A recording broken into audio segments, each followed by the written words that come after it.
Kaixo denoi, gaurkoan, zientzia esperimentu ikusgari bezain sinple bat ekarri dizuet. Materiaren oinarrizko propietategat aztertuko dugu, dentsitatea, goazen ba.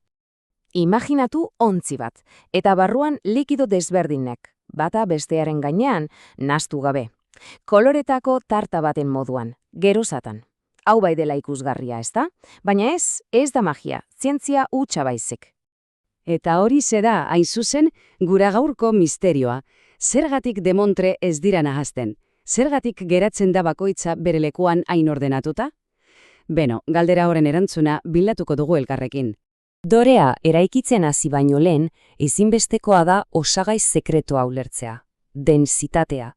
Hitz hori da misterio honen guztiaren giltza. Beraz, ikus dezagun zer den zehazki. Oso modu simplean esanda, dentsitatea da gauzak zein trinko edo beteak dauden neurtzeko modua. Alegia, espazio jakin batean zenbat materia sartzen den. Adibide batekin primeran ulertuko dugu. Pentsa ezazue, tamaina bereko bi kutxa ditugula. Bata lumaz betetzen dugu, eta bestea, harriz. Biek espazio bera betetzen dute, ezta? Baina, harriz betetako kutxak askoz materia gehiago du. Askoz trinkoagoa da. Horixe da dentsitatea. Harriak lumak baino askoz densoagoak dira. Ongi, oinarrizko kontzeptua argi dugula, prest gaude gure dorrea eraikitzeko. Ikus dezagun teorian ikasi dugun hau praktikan nola aplikatzen den. Lehenengo eztia botako dugu. Hau da gure likidorik dentsoena, beraz ondo-ondora joango da. Gero, eta hau garrantzitsua da, oso kontu handiz ura gehituko dugu. Ikusten, eztiaren gainean geratzen da. Azkenik olioa. Olioa da harineak dentsitate gutxien duena, eta horregatik geratzen da goiko geruzan. Gakoa gogoratu, poliki isurtzea da, bestela nahastu egingo zaizkigu. Baina pentsatzen zenuten hemen amaitzen zela. Indondik inora. Orain dator honena. Gure dorrea proban jarriko dugu. Objektu ezberdinak botako ditugu barrura eta ikusiko dugu zer gertatzen den. Has da dira jokoa. Lehenengo parte hartzailea. Txanpon bat. Ikasi duguna kontuan hartuta, non geldituko dela uste duzue? Goian? Erdian? Bean? Egin zuen apostuak. Eta, zuzenean, ondoraino. Kido, zergatikote? Txanpona gure likido guztiak baino askoz ere dentsoagoa delako, baita eztia baino ere, beraz geruza guztiak zeharkatzen ditu inolako arazori gabe. Goazen urrengoarekin. Plastikozko tapoi bat, zer gertatuko da oraingoan? Honek ere txanponaren bide bera egingo aldu?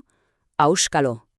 Ara, begira, uraren gainean geratu da flotatzen. Hau oso interesgarria da, zeren tapoia olioa baino dentsuago da, horregatik ondoratzen da lehen geruza horretan. Baina, ura baino harinagoa denez, ezin du uraren geruza zeharkatu, eta hor gelditzen da harrapatuta. Urrengo erronka, azenario zati bat, zer aurre ikusten duzue? Tapoia baino berago joango alda? Ala agian gorago geratuko da. Pentsa. Primeran, olioa eta ura zeharkatu ditu, eta eztiaren gainean gelditu da. Honek ezin hobeto erakusten digu dentsitate relatiboaren kontzeptua. Azenarioa ura baino densoagoa da, bai, baina eztia baino harinagoa. Horregaitik justo hor aurkitzen du bere lekua.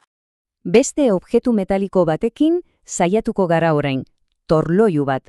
Gogoratzen zer gertatu den txanponarekin? Zer espero dezakegu? Eta aurre ikusi bezala, ondora.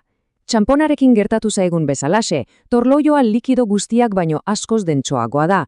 Bi objektu desberdin izan arren, antzeko dentsitatea duten esportaera bera dute. Eta azken erronkarako, kortxo zati bat.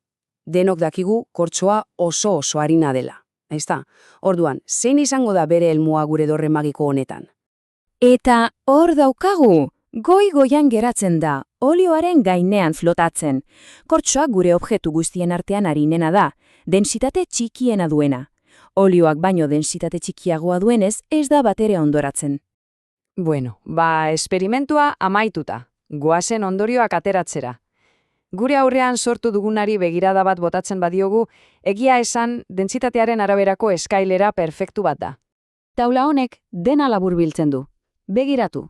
Kortxotik, harinenetik, txanpon eta torloiuraino, densoenetaraino. Elementu guztiak, bai likidorak eta bai oiektuak, beren kabuz antolatu dira arau simple batik sarraitzuz, densitatearen legeari. Harinenak goian, densoenak behan. Beraz, gaurko ideia nagusia hauxe da. Naturan, densitate ezberdineko gauzak elkartzen ditugunean, bakoitzak bere lekua bilatzen du. Bere pisu espezifikoaren arabera. Ez da magia, fisika hutsa da. Eta bukatzeko etxeko lan txiki bat zuentzat. Pentsa ezazue zuen sukaldean zer gehiago ondoratuko litzateke ur baso batean. Eta zer geratuko litzateke flotatzen? Dentsitatea non nahi dago, gure ingurura begiratu besterik ez dago. Eskerrik asko eta horren arte.